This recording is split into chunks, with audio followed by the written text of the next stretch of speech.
Welcome to the review of the Nokia Lumia 730.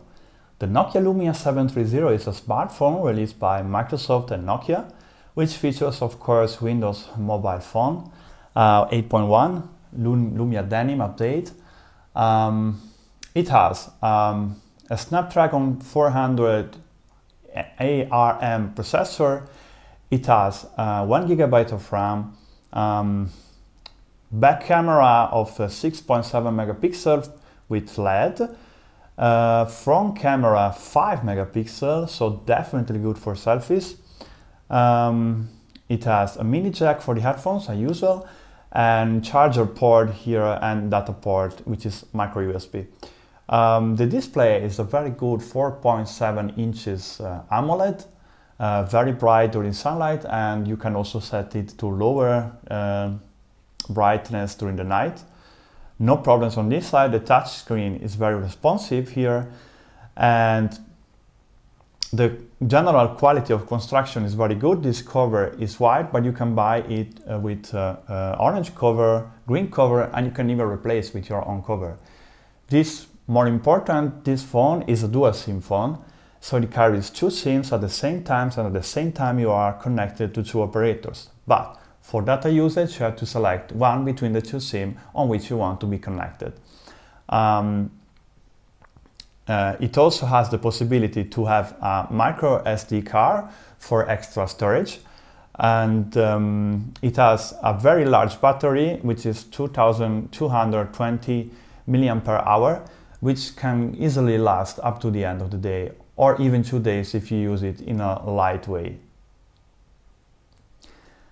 Now, going a little bit more into detail about the usage of the phone, let's start with the most basic thing. Call quality is very good, signal is always there, and I have to say I really didn't have the slightest problem with calls. Either I was doing calls through a regular line, to WhatsApp, to Skype, everything was working fine. The quality of the audio is good. I have to say it's not the best one I ever heard, but it is acceptable. On the other line, they will hear you very well with this very good microphone integrated. 10. Texting, of course, no problem on this side. It's very nice that you have 2 different text boxes for the 2 SIMs, so you don't mix up the things. And also 2 different call pads. This is also very handy in my opinion. 10. Regarding the browsing, which is also a very important feature, the browser is Internet Explorer, of course, since this is a microphone. The browser is quite fast, it doesn't lag a lot, but I have to say, of course, here Apple would definitely win with a very better browser on the iPhone and on the iPad. Still, this browser is usable, and the quality of the rendering of the font is very good, which is important if you mostly use the browser for reading news or papers. Regarding the marketplace, here is a different story. So the marketplace is a little bit young compared to what you will find on Android and iOS. So iOS and Android have the latest apps, and most of the time they have also better version of the apps. On this market you find everything you need, so you find WhatsApp, you find Facebook, you find Twitter, you find whatever you need, but these apps are somehow less optimized than their counterpart in iOS and Android. Nonetheless, they work very well, they work smooth, and they don't crash.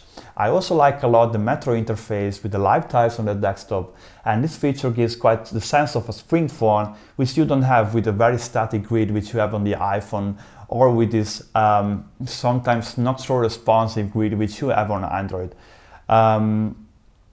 Next, let's talk about games. Here I have to say, of course, you don't have the same possibilities as iOS is offering, but still the marketplace is very good and linked to the Xbox. So I have to say gaming experience is not bad.